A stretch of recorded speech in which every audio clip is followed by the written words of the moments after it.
আমার এই গ্রন্থে চতুর্থ অধ্যায়, নারী শিক্ষা প্রসারে আমার কর্মতৎপরতা।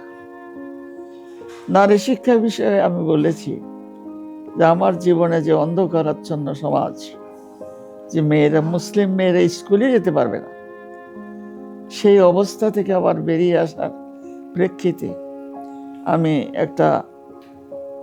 নিজের নীতিমালা ঠিক করেছিলাম যে একজন অন্তত একজনকে শেখাবে, একটা বাড়ি অন্তত আরেকটা বাড়িকে বলবে। আস্তে ধীরে নারী শিক্ষার প্রসারতাটা আসবে।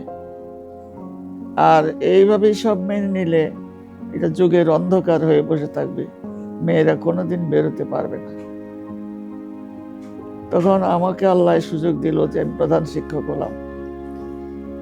আমি আমার অ্যাঙ্গেল থেকে, আমার পরিমণ্ডল থেকে চিন্তা করেছি, চেষ্টা করেছি কিভাবে একটু এগিয়ে নেওয়া যায়।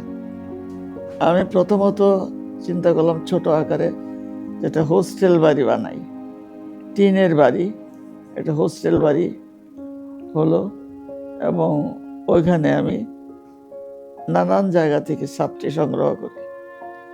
যেমন হাওর অঞ্চলে তো অন্ধকার, পড়ার কোনো নামগন্ধই নেই। ওই সমস্ত এলাকা থেকে নিজেও অনেক সময় গেছি, অনেক সময় গার্জিয়ানদের সঙ্গে যোগাযোগ করেছি। আর শহর এলাকার কাছাকাছি প্রত্যেক বাড়িতেই প্রায় আমি অ্যাপ্রোচ করেছি। ওইভাবে ছাত্রী জোগাড় করে আমার ছাত্রী নিবাসে ভর্তি করতে শুরু করলাম। 30 জন ছাত্রী জোগাড় হয়ে গেল। তো 30-এর পরে আমার ধারণ ক্ষমতা ছিল খুব বেশি নয়, 100 মতো ছাত্রী রাখা যেত, কিন্তু আমি এত ছাত্রী কখনো পাইনি। প্রথম 30 পেয়েছিলাম, 30-এর পর আস্তে আস্তে 35, 45, এরকম 50 এইরকম হয়েছে। এর বেশি ছাত্রী আমি জোগাড় করতে পারিনি। তবে একটা জিনিস, আমি যখন ছাত্রী জোগাড় করার জন্য জায়গায় জায়গায় ক্যাম্পেইন করি, গার্জিয়ানরা আমাকে এত সহযোগিতা দিয়েছেন যে আপনি ঠিক বলছেন ম্যাডাম, আপনি যা বলছেন একদম রাইট, আমরা আমাদের মেয়েদেরকে পড়াবো, ছাত্রী নিবাস আপনার দায়িত্বে থাকবে, আপনি জেনে থাকবেন আমার মেয়েদের জন্য চিন্তা করব না। আমার যে না, সেটাই হলো কথা, প্রয়োজনে আমি নিজেই হোস্টেলে থাকবো, আমি এক পাশে থেকে যাব, আমার টিচাররা থাকবে। ওইভাবে আমি মেয়েদের শিক্ষার পথটা একটু প্রসারিত করেছি বলে আমার মনে হয়। কারণ হোস্টেলের মেয়েরা পড়াশোনায় ভালো করেছে, কারণ ওরা বাইরের সুযোগ পেয়ে এত খুশি হতো যে পড়ার সুযোগ পেয়েছি। দ্বিগুণ আনন্দে, উৎসাহে তারা রাত দিন পড়াশোনা করেছে।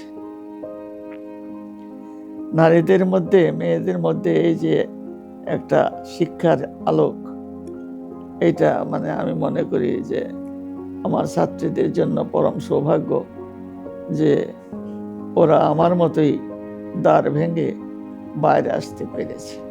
দুয়ার তো ভাঙতেই হবে, না ভাঙলে পথ পরিষ্কার হয় না। তা আমার অভিজ্ঞতা ওইটাই যে আমি যেখানে গেছি ফিরে আসেনি, আমাকে আমাদের ওখানকার স্থানীয় জনগণ প্রশংসা করেছে, পছন্দ করেছে এবং উৎসাহিত করেছে যে আপনি যেভাবে চলছেন আপনার ঠিক পথ, আপনার সঙ্গে আমরা সাহায্য করব। তখন আমাদের ধর্মীয় চেতনার যে বিষয়গুলো ছিল, এই পাশ থেকে বাধা, ও পাশ থেকে বাধা, ওগুলো আস্তে আস্তে সরে গেল এবং দিনের আলোর মতো পরিষ্কার হয়ে গেল যে মেয়েদের পড়াশোনা করতে হবে। তা আমি নিজেই এখানে একজন উদ্যোগী কর্মী হিসাবে কাজ করেছি এবং আমি পরে আমার হাসি পায় আমার জীবনে পূর্ণতা কিভাবে এসেছে। এক সময় দেখা গেল যে কিশোরগঞ্জের অভিভাবকগণ, যাদের বাড়ি থেকে আমি মেয়ে কালেক্ট করেছি, বলতে শুরু করেছে যে আরে ইনি তো বেগম রাজিয়া, তো বেগম রোকেয়া, কিশোরগঞ্জের বেগম রোকেয়া। তা আমি পরিতৃপ্তিতে সেদিন আল্লাহর কাছে শুকরিয়া জানিয়েছি যে তারা আমাকে অ্যাকসেপ্ট করেছে, আমাকে প্রশংসা করেছে। এবং অভিভাবকদের সাহায্য না পেলে, স্থানীয় জনগণের সাহায্য না পেলে আমি নারী শিক্ষার ব্যাপারে এতটা এগিয়ে যেতে পারতাম না। আর তাছাড়া আমার স্কুল ছাড়াও আমি পরে আমার কর্মের পরিধি বাড়িয়েছি, বিভিন্ন স্কুলে গেছি, বিভিন্ন জায়গায় গেছি, টিচারদের নিয়ে গেছি, কথা বলেছি এবং উদ্বুদ্ধ করেছি যে নারী মুক্তির, নারী স্বাধীনতার। তো নারী শিক্ষার সঙ্গে নারী মুক্তি এবং নারী স্বাধীনতার কথাগুলো আমি বলতে চেষ্টা করেছি। এটা আমার পক্ষে, এটা আমার কাছে এটা বিরাট সান্ত্বনা যে কিছু আমার পরিধির মধ্যে, আমার পরিমণ্ডলে আমি একটু কিছু করতে পেরেছি। প্রত্যেকেই যদি নিজের পরিধিতে, নিজের পরিমণ্ডলে এভাবেই কাজ করে, তাহলে সমাজ এগিয়ে না গিয়ে পারে না, এগিয়ে যাবেই।